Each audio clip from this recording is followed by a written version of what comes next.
We had an estate sale, and Laughter came. We had at least 100 people come out to see Lafayette, and that was a wonderful little program over at the dinner. So thank you to everybody who came, helped make that happen. And I also especially want to thank some members of our board, Harlan Goodwin, Melody English, Norma Kine, and our executive director, Beth Bellucci. We've had some earthquakes on our board lately, health reasons and other issues. They have really stepped up to help keep us going. So without them, we would be in quite a pickle. Let's see. All right, things to look forward to. Next month's lecture on October 22nd is put on by Peter Murray over there, Peter Michigan. He's going to be speaking about making the point, the development of an ethnic neighborhood, which is Happy Valley. So that was good. You know, we should have it at Happy Valley here. Right? How would that be? Not tonight. Sit and learn. We have the closing days of our exhibit called The French Presence, Land, Liberty, and Legacy. It was really quite good, if I do say so myself. And we're open Sundays 1 to 4, but also if you can't make it on a Sunday, give us a call and we'd love to get you in. We'll be packing things up in November. I think our last day open is the last Sunday in October, which I could have looked up also, but I didn't. Also, we're going to be having our annual, will be just online auction in November. We have some really cool things, some of which are left over from the estate sale, and they come from the Mark and Jim Alterio's estate. And we have some items that, you know, like at estate sale, some people say, would you take $1.50 for this? And we say, no, we wouldn't. So it's going into the auction. So I'd like to welcome our programs director, Brad Fletcher, to come on up and introduce our guest speaker. I'll just do it from right here. So if you're like me a year ago when she said, you know, she finally got me to agree to be the program coordinator again and said, and we want programs around the Franco American experience, which I knew almost nothing about, even though it's actually my mom's family is all Franco American, but I didn't know anything about it. So, you know, I swallowed it hard, and you then start to Google, and you then start to look at Goodreads, and you then think, well, what are other historical societies doing around that?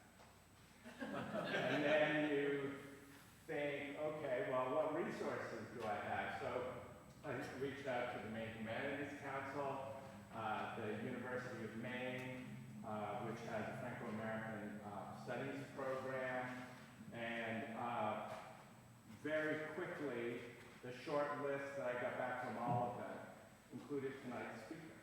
She was wondering why I asked her to be here. This is why, because looking at it, it was a no-brainer. I said, Rhea Cote Robbins is at the heart of all of this. So I think we need to have her come here. People would say things like, you know, have you read Wednesday's Child? I said, no, but she wrote it. Or Down the Plains. And I said, no, I don't know, but she wrote that. Have you looked into the Franco American Women's Institute, which she founded? So everyone I reached out to who knew anything about this, she was on the very short list of people that I should at least contact about it. And while I hadn't met her before this evening, doing my dive into this and looking at her career, it became very clear that Rhea, born into a Franco-American family and community in Waterville, has spent her life and her career and her passion is exploring that world and bringing it, sharing it with us. She has expressed it through the visual arts. She has written it in poetry and prose. She has memorialized, collected, and anthologized it in publications, including Canuck and Other Stories and Heliotrope, French Heritage, Women Create. She taught it in the classroom. She shared it widely in workshops, conferences, and programs like this tonight. She is an award-winning author. She holds an honorary doctorate from the University of Maine system, and we are very fortunate to have Rhea Cote Robbins with us sharing our testimony.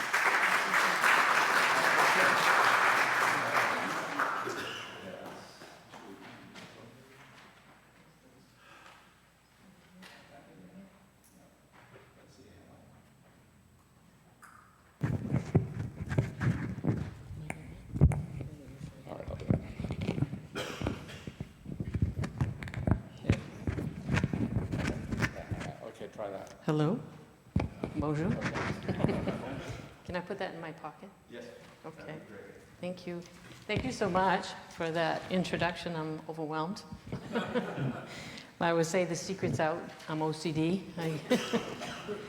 I want to thank the Old Berwick Historical Society for this opportunity to present, because it really is my passion and what I love, because as you say, there are absence of presence, and we have a lot of that written about. Even Annie Prue wrote about it for the LaFrog Forum, or the forum, when I was editing that with the Franco American Center. So, and also congratulations on your focusing on the Franco Americans for your theme for the year, because that in itself brings it up to, you know, a level of awareness, which we really need. Just one instance, one example of some of the erasure that is going on in terms of culture. And today, the state Department of Education had a resource page on its website for years for teachers to access materials. In you know, within months, recently it has been, it's taken off. You know, it's out of the website. So, you know, part of the thing of reaching out and putting it in the schools, you know, one of the things, if you know teachers, what I'm presenting tonight, I have handouts and materials if they want to focus on the Franco American women's suffrage and legislators. Just my card is there. Just take a card and let me know, because a lot of this is already online, and it's there because I taught for years, but at the same time, you know, you need to keep this going. It needs to be told.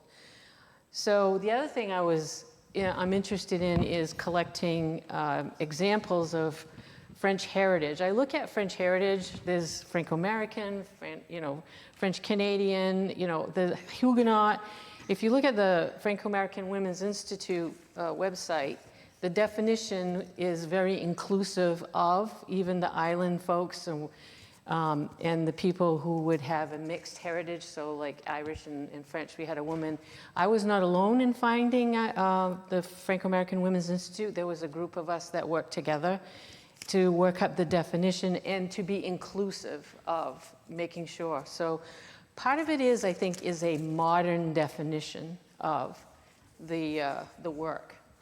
So Sarah Ann Jewett, this is her home area, right? Huguenot ancestry, but you don't hear of that often, right? It's like, so for me, that, you know, her work, that she did focus on that work. She did some of her short stories and that stuff. So, you know, it's very uplifting, you know, when you find that kind of an example, you know, that you can work with, for me anyways, in the classroom. I just want to talk a little bit about my sheet, because sometimes I go in audiences. I gave a presentation to a genealogical society, I won't say what town, and the person said to me, and they, you know, state of Maine, right? You can't turn right or left, and you are going to see somebody with French heritage. So they said, are there really any French in this town? And I'm like, okay, I knew I was going to get that question. I said, well, back then, right? And it wouldn't change today. They still would ask the question. I said, I looked in the phone book. I said, and the other thing is, if you go to the cemetery, I said, they're buried there. I said, no accents on the graves, but they're there. So this, for me, is if I go into an audience and they're asking that question, why are we talking about Franco-Americans? And I have been in situations where And I just read some research on that the European hyphenated American is becoming less and less of an ethnicity, and that there is more of the federally recognized ethnicities. So I numbered those, and these are things which maybe in a classroom I could talk about today, maybe I could not. So the eugenics movement might give me a bit of a problem with the administration, but that is a fact of what happened in terms of the French. What they, who and what they were looking at was the indigenous populations and the Franco Americans. And so there's a little paragraph there, and the University of Vermont has done an excellent job in telling on that process. There was a major author whose literary award was taken away from, out of the circulation in Vermont because she was very much pro-eugenics. So that's one of the things that they are paying attention. The KKK, you always, some people say, I never heard of that. So the way I heard about it, I was 16 and my father in Waterville he was a man to whisper, whispered to me that the KKK were against the French, and I said, what are you, crazy? That's how I talked to my dad. Anyways, it's true, and you had to somehow absorb that, into your identity. It's like, well, I don't even know what that means. Michelle Alone, there's a link there if you want. She read this poem in Quebec. There was a conference of poets in Quebec. Speak White. It is very, very powerful. There has been a response poem, which is normal in literacy, and from an Italian immigrant to Canada, Speak What? So I didn't put that down. And then the Franco Women's Institute. Next side. For me, I think that a lot of what we're looking at are the legacies of the wars that were happening in Europe and is brought forward to Canada. So that's part, I think, is in our psychology, because Pierre Bourdieu says if someone is standing there of a culture and they're speaking, they're not just speaking for themselves, they have the whole culture behind them and the power of that culture. So that's where some of that comes from. The quiet presence, I say it was the silenced presence. Dyke Hendrickson's book, the title, and that gets cited often as representative works for the Franco Americans, but the way that is being told is that they were always quiet. I didn't come from quiet people, so I don't know who they knew, but that wasn't my world. The Chinese of the Eastern States. So that is in a actual report, Commissioner Carol D. Wright's description of the French Canadians. And the other thing that's interesting is FDR was very much against the fact that the French Canadians, they were saying back then, would not assimilate. He saw that as a problem. And there is letters out there that he and the Prime Minister or the lead guy in Canada were having a conversation. Bonjour America, I see that as a very, very well-written representation of, if you're going to present a case of why the French, in the US. And then I presented at Colby. They had people from around the world talking like Armenian genocide, Bosnia and whatever, and I said, whoa, I better come up with something that's intense. I mean, it is intense to begin with, to have your culture silenced, your language silenced, and all that other stuff.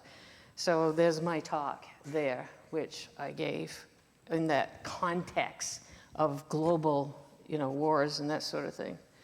And then the literary situation, which I think is really important, that we know our literature, that we know that there is a literary tradition. There are very many writers, and more are being added often. And so that if we have an understanding that we do have a literary tradition, and this is, all the way back, because Lord Durham, I don't know what school he went to, but he gave a report back saying that the French in Canada were people without a history and without a literature. And they're coming from France, originally. Now you can go all the way back, and I think there's some people that write in France.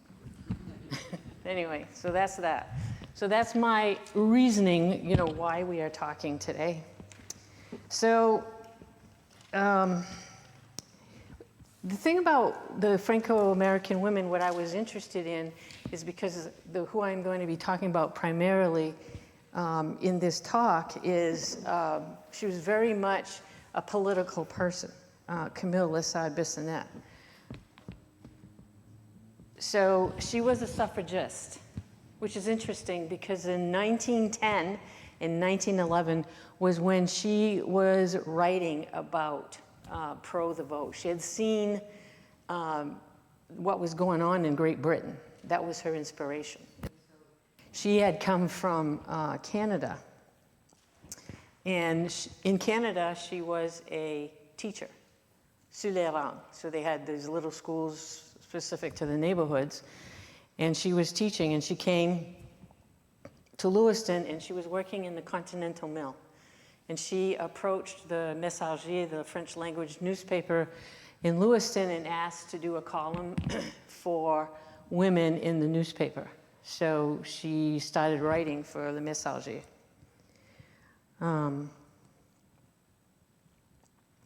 So for me, with the history, it's like I see that as the identity being managed if we are not in charge of our story.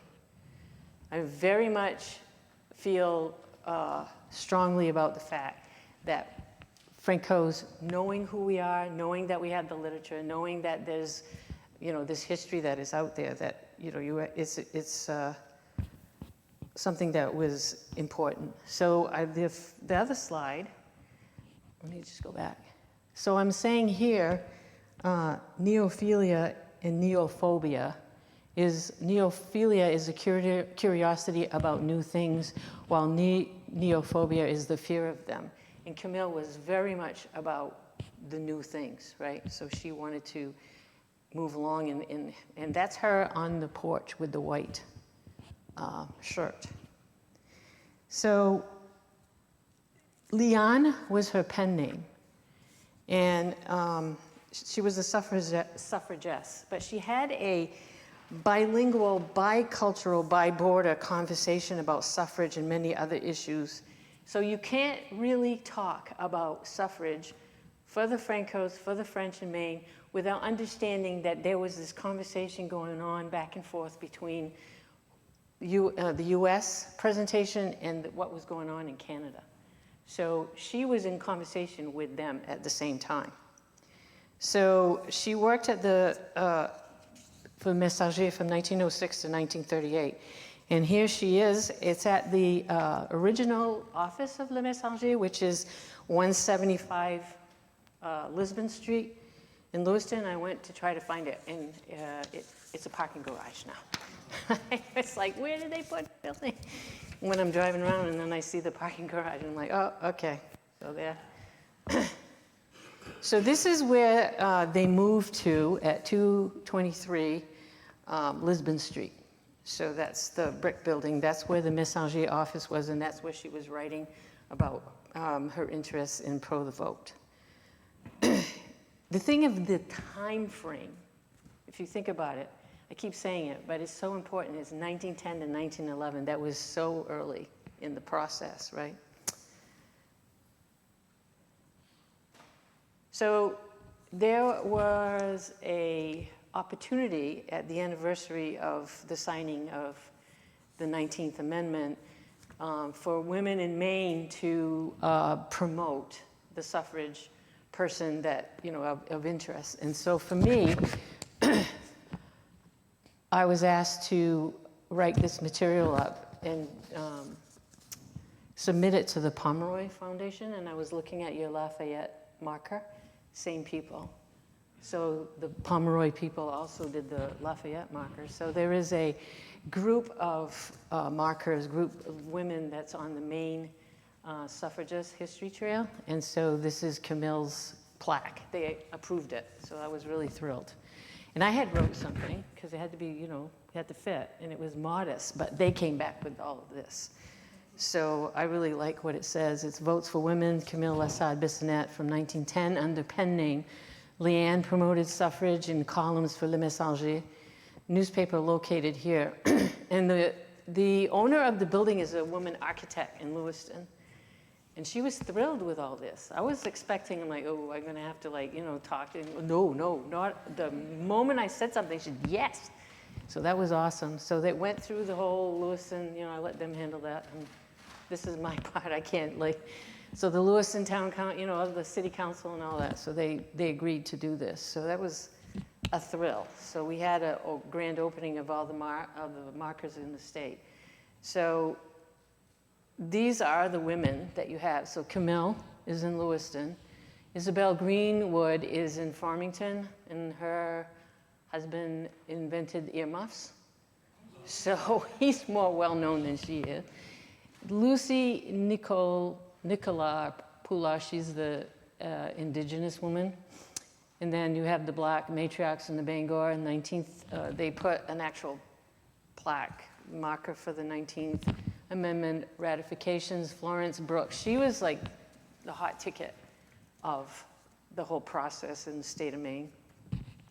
And Augusta Hunt. So these are the women that are on the history trail, so you can visit these markers. The interesting thing with Camille is that she was doing it in French. And that, they also have the thing about, the Native American woman. So that's, that's important. So, and the thing that during the time that it was happening, of course, the French was not in the mainstream conversation. And so she was closed off from that conversation. You can cite the language barrier, but she was very much in the conversation, in, the Franco American culture, and then talking to people in Canada, other women in Canada. So she was not recognized in the women's suffrage movement. Also, the church's influence on the community was against women attaining the vote. And that is why it's important that Camille is recognized in the recent exhibit that was at the Maine State Museum. It's really, when they had the exhibit, she was recognized. So, and this is part of what she had for materials and what was, what was shown and at the exhibit.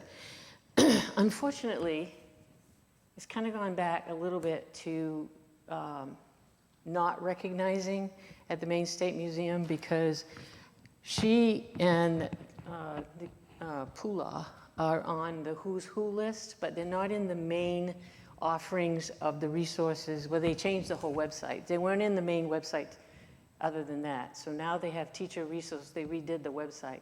So the women of the ethnic culture are kind of sidebarred, not there. So that's why I'm offering these materials up, if you know teachers, because that kind of fills in where this stuff is. So,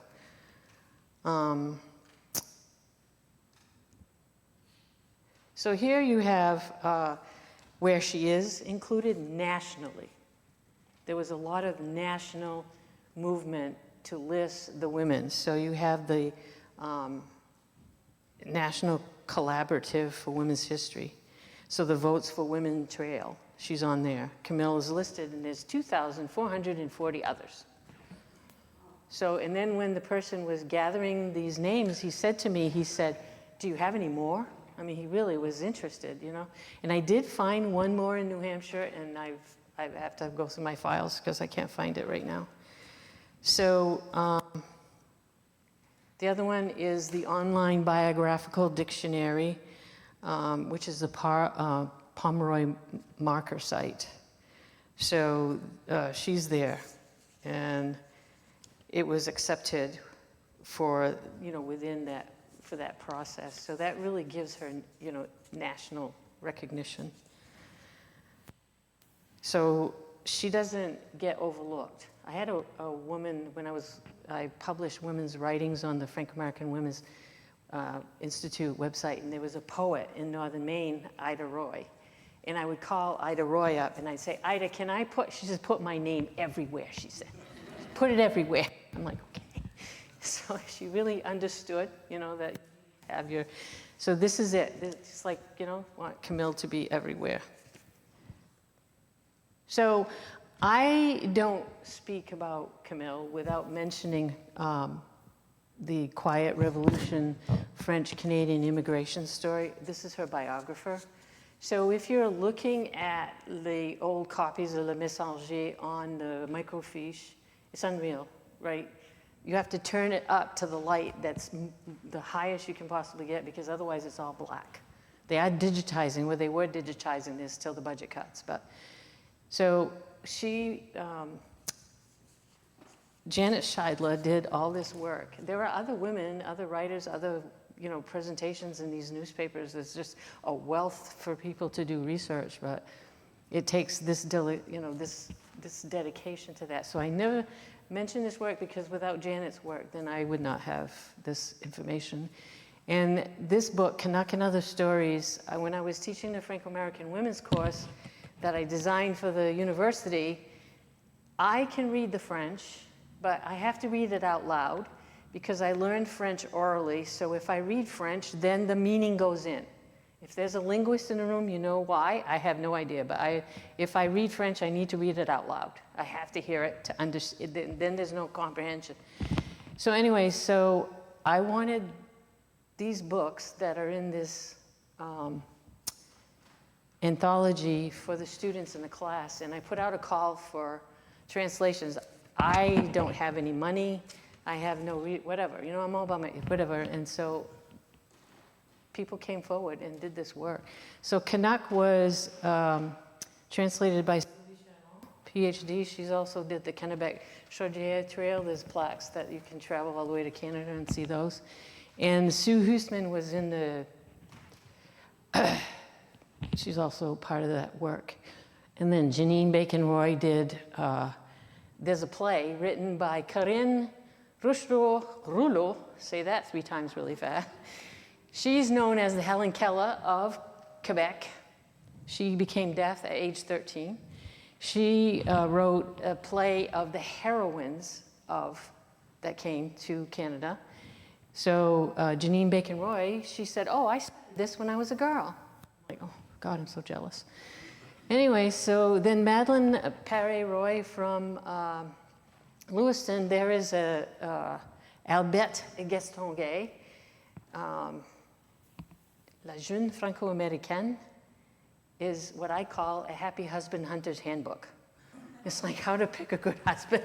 So it's you have in the English, Jewett, you would have the morality tale, right? You have the regionalisms, the moral, and in the French heritage, you have this is a genre that's in the literature is like, don't go with that one, choose this one, kind of thing. So, yeah, so this is, in Camille's book, Canuck, tells the women's immigration story coming from Canada to the US, and she is truthful. So, and people didn't like this book. They didn't like the title. I'm like, you got to get on with this. Tracks are gone. It's called Progress. So this is heliotrope. I called for the 20th anniversary of the Franco American Women's Institute. I put out a call for works with the community. And I don't like writing contests. I don't think people write to compete. That's not what story is. Story is, people sharing and, telling things. And so for me, the competition things, with writing doesn't work. So I said, whoever submits gets in the book. And it wasn't that there was, a lack of quality in the work. It was just everything I ever dreamed of that somebody would write showed up. It was unreal. And also there's visual art pieces and whatever. So I did bring some information on that, and I do have copies, but you can also get it into library loan if your library doesn't have it. Or if you want your library to have it, tell them to call me and I'll send them a copy. Because I think this book's important for what it does. So, this Constitutional Act, 1791, now we're talking about what was going on in Canada in reference to women in the vote. So, 1791, the Constitution granted certain landowners qualified voter status with no distinction to gender. Women of Lower Canada, which was Quebec, interpreted this oversight as permission to vote and voted up until 1849, when this was corrected by the Baldwin LaFontaine ministry and women's right to vote was taken away. So they were voting. So the change happened 1 year after the Seneca Falls event, where the women in the U.S. got together to try. So there'd be all the internationally, nationally known suffragists, right? So there we're into 1848 was when Seneca Falls happened. 1849 is when Canada says, oh, no, you guys can't vote no more. So then you have 1892, the province premier Charles Boucher helped to pass legislation granting single land-owning women and widows the right to vote in municipal and school elections as long as they didn't run themselves. Can't run. So 1912, right? Remember Camille, 1910, 1911? 1912, 1922, Canada vote. Remember, Canada's suffrage movement began with the vote granted nationally in 1918. So that was the national elections in Canada. After gradually obtaining the right to vote in the federal elections from 1917 to 1919, the struggle still continued for the same right to vote at the provincial level. So at the state level for us, right? They were not given the right to vote. So during the 9 years that followed, Manitoba's women's right to vote, 1916, the federal government, most of the provinces followed suit, passing laws that granted the right to vote. So Alberta, 1916, Saskatchewan, 1916, British Columbia, 1917, Ontario, 1917, Nova Scotia, 1918, New Brunswick, 1919. Aren't you glad I'm not calling out the U.S. states, right? Prince Edward Island, 1922, Newfoundland, 1925. Only Quebec would resist the movement for the political emancipation of women. The vote was granted in Quebec in 1940.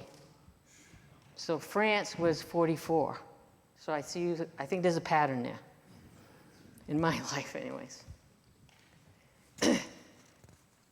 So you have the suffragists that were working in Quebec. So you have Idola Saint-Jean and Thérèse Casgrain. So these are the women that they pulled themselves together to get the vote. So in front of there's a municipal building or a state building or whatever in Quebec, I forget which building is in front of, but there is this group of the women that were working. So National Assembly, okay, there you go. The monument, an homage to women in politics. So from left to right is Marie Guérin-Lajoie. She was in more of the province, in the Maritime.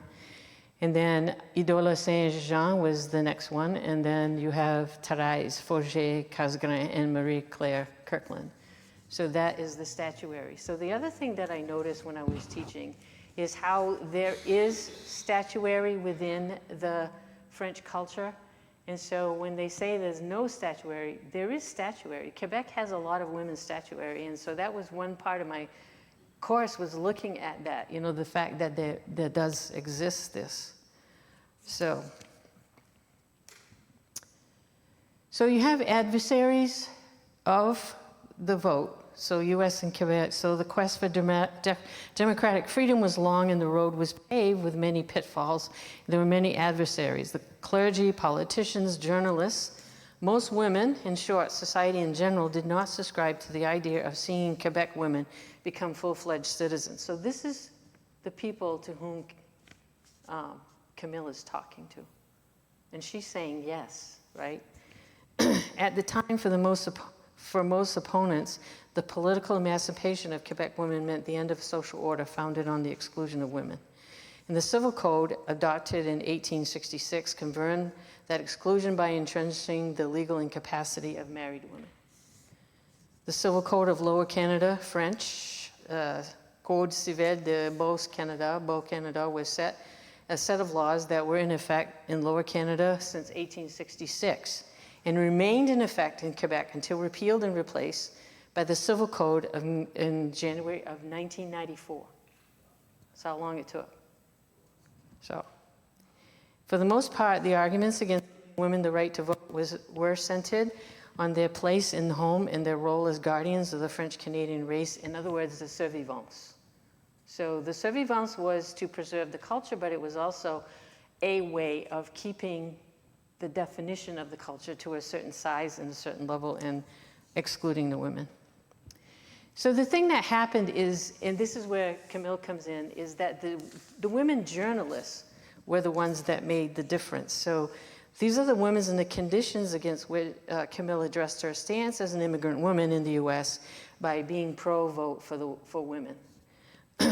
And the prejudice against the French heritage culture people posits for women a double discrimination. So you have, being French and a woman, based on gender and ethnicity, simply because things are said to be inclusive does not mean that they are inclusive in truth.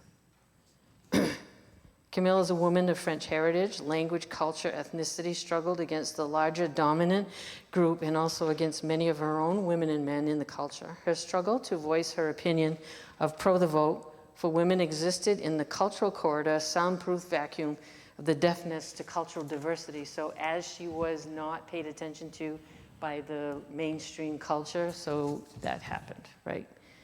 And then you have, where this is an actual, Scheidler's part, was a quote from her, but in 2011, this is recognizing Camille, that she was doing this for the culture.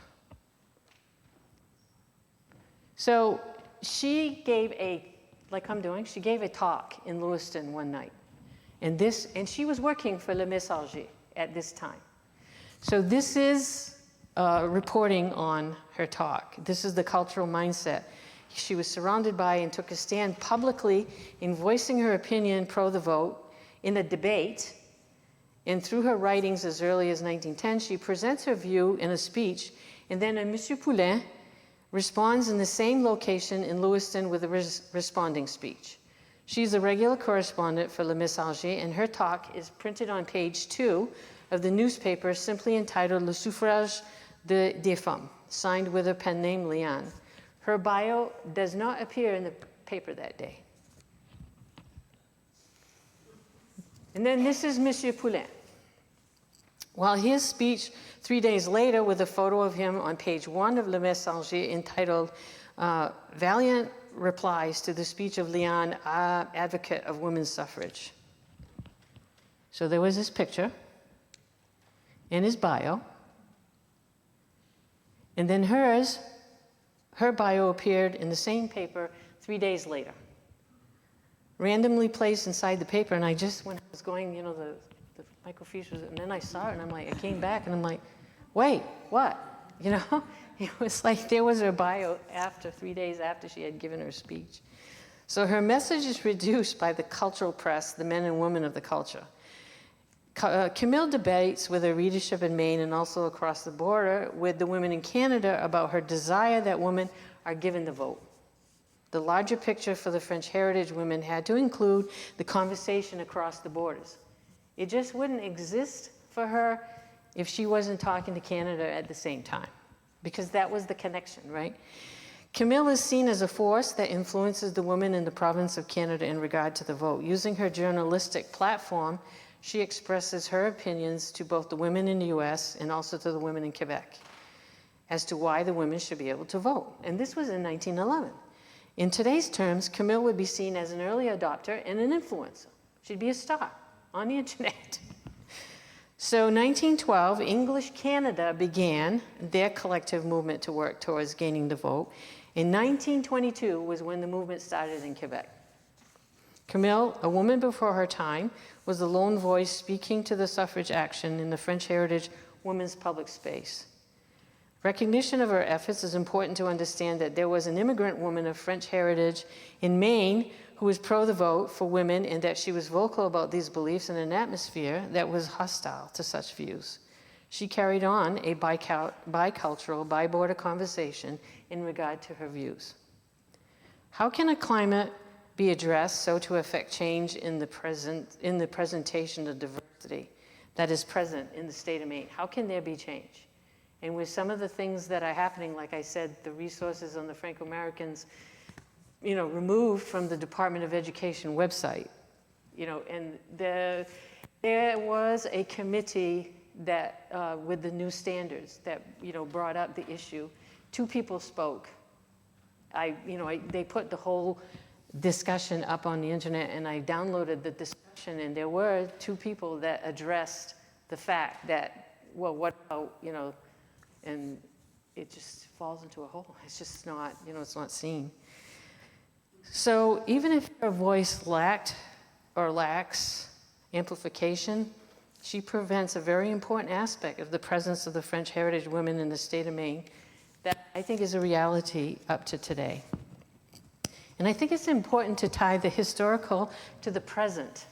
So like your historical society, just because it happens, it doesn't mean it's gone away, right? I mean, there is vestiges, there's proofs of things that are still there. So having a voice that is kept in the past is, like, if not, it's not a living entity, right?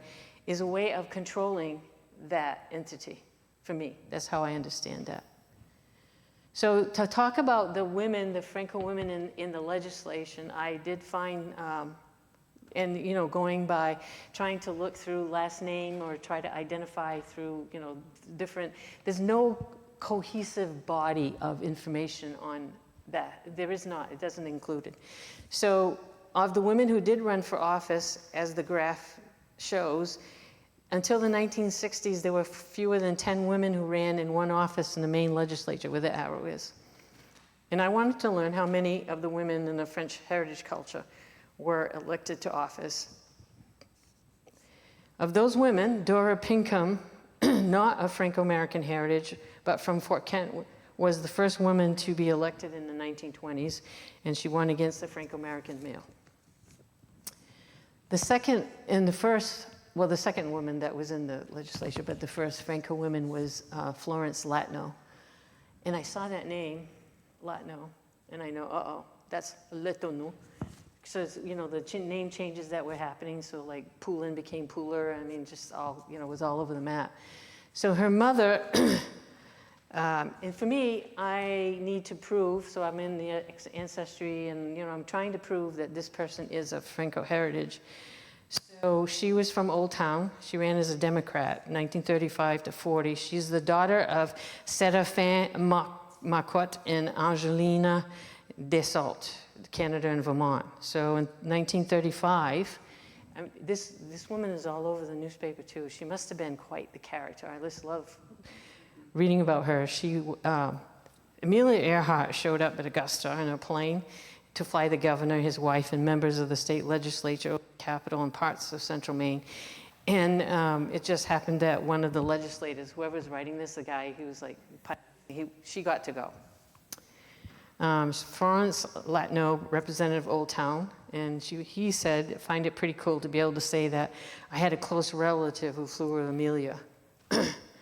So the next person with the circle, Ella Leedy, next French heritage woman in Maine to run for office, also of Fort Kent, and her mother was Delia Paradis. Picture of Ella. This was the Madawaska Training School Fort Kent class of 1912. So this is a picture of her graduating.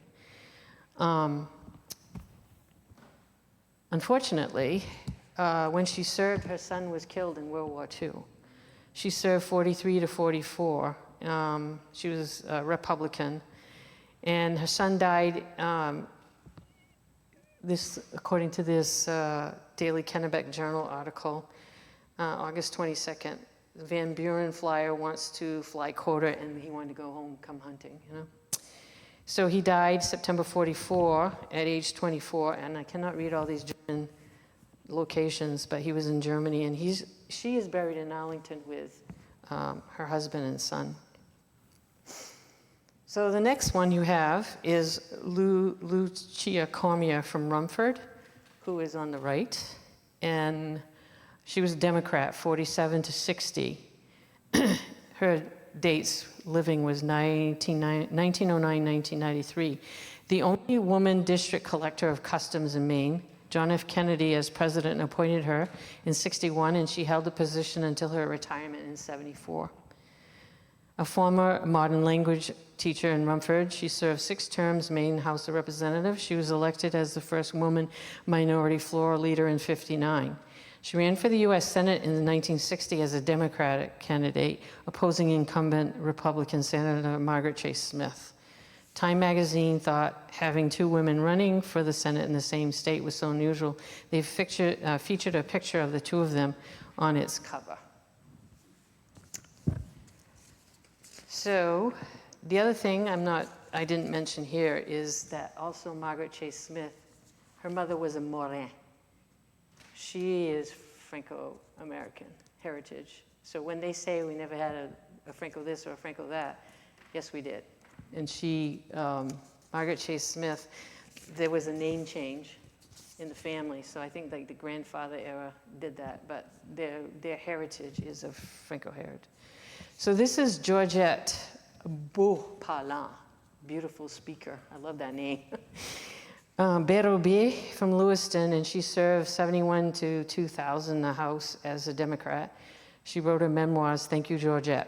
And it's very, very interesting what she got for responses when she was running for office. So she was from Lewiston, and she announced on November 9th, 81, that she would seek the Democratic nomination for governor. So then you have Edith Bollier. We're getting more into the modern era. From Portland, served in the House as a Democrat, 77 to 86, a former longtime cleaning lady for the Portland Press-Herald.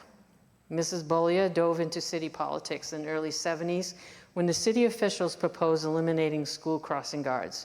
She led the opposition and won. Her obituary in the Portland Press-Herald reads, Edith Bollier, a pioneering Franco American feminist. As a former Democratic legislator from Portland, Bollier fought tirelessly for education, labor, and public safety issues. This is Paula Benoit. Phippsburg served in the Senate 2007-2008 as a Republican. She helped change Maine's adoption laws to allow adoptees to see the original birth certificate, herself an adoptee. She found two nephews in the legislature while she was serving. Benoit wrote a children's book, Baxter and the Blaine House, a children's book about Baxter, the LePage's dog, with some proceeds donated to Friends of the Blaine House. And then Judy Parody from Madawaska served 87 to 84, Democrat, Maine House, and she returned 95 to 2000 to serve in the Senate. Valley Advocate, Senator Judy Parody, tireless voice for Aroostook County. Judy was inducted into the Maine Women's Hall of Fame in 2005. So for me, if we're to recognize the diversity that is present in the state of Maine, I mean, I think this should be like, as you're crossing into the border, I mean, you just, you know. The women of French heritage have played a role in making a difference in the politics and the voting of other women into office. So I really want to thank you all for listening to this. I really appreciate it.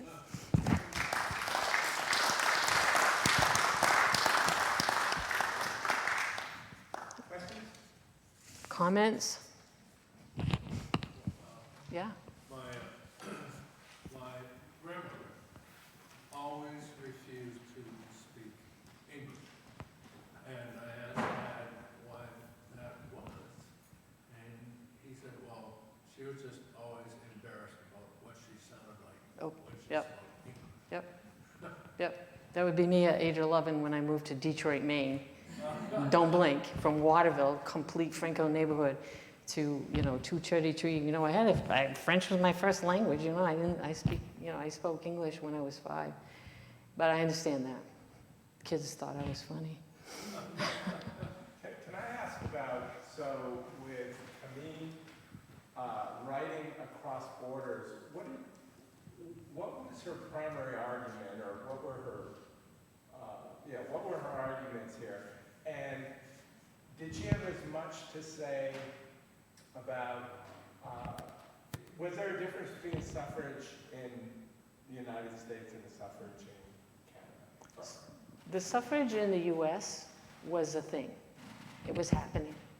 And in Canada, it took a long time because of, well, Quebec, you know, the controls within, you know, the province of Quebec at the time. I mean, it was just before Quiet Revolution.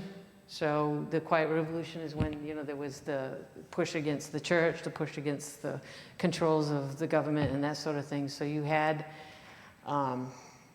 it was really hard to have a voice. And so there were women organizations. There was a farm women's organization that was started across Canada, but it was mechanisms to keep women as they wanted them to stay. But in the U.S., we had in the 1800s, right? There were things so there was not the same personalities, I think. If I was going to say what was the lack in Quebec, in Quebec and in the Maritime provinces and whatever, I think they may have been there even, but definitely no amplification. Could she have done that writing if she had stayed in Quebec? The thing that happened, right, she got done writing she left Maine. She had several other positions. She was a settlement agent for the railroads. She was bringing people out west to help settle them. She was, I don't know, I would have loved to have met her, but she did try to go back, and she was working. There was a woman that was probably like our Oprah Winfrey, but a woman that was editor, writer, whatever, for one, I can't remember the name of the newspaper right now, in Montreal, I think. And she got done, and Camille went in her role. She didn't stay. I don't think she stayed a year. They couldn't take her, voice. They couldn't. She just couldn't survive that as a writer, as what she was doing. So she wound up living in California. She got married when she was in her 50s or 60s. So she was an independent person, and her book is interesting too. What she writes, how she writes the story of the the women coming to, but the ending goes more traditional, but I don't think it disappoints, for me anyways. Yeah, just kind of touching back on that one. I had to check my phones. I'm a little rusty on my Canadian history, but I looked up. Great Britain granted women the vote, according to my thing, in 1919, roughly about the same time the U.S. did. Did that extend to Canada? You would think it would have, huh? Because that is where Camille got her. They were militant in Great Britain. I enjoyed, you see those films, then you see there are a couple of films out there. If you've not seen them, they're really worth. Carrie, I forget her last name, anyways, but that's a great question. I never thought of that, but you would think, even to English Canada, but what was the date? I'm not really good with dates. English Canada was late too. They did not go with the Brits, so. Refresh my memory. Was Canada still part of Great Britain at that time? Oh yeah. They were. Oh yeah. That Oh yeah. suffrage had applied to Canada. Yeah. But they would have had their own national government, and I Right. think there was home rule by that point across the British Empire. Right. But the thing of the royals and what was set in place after the conquest of Quebec, they let the population be for a while, and then they came in to say, okay, you can have your religion, you can there were certain things that they allowed, but there was a lot of control of the identity, and you have Riel with 1832, you get the riots and the revolt, but it wasn't until the Quiet Revolution. You had the artists before the Quiet Revolution, like in the 40s, you had the global refusal. There were certain artists that signed on, and women signed on with them, to push back against the church. Primarily, it was the church that was keeping people silent. But that's a great question. I never thought of it from that angle, yeah.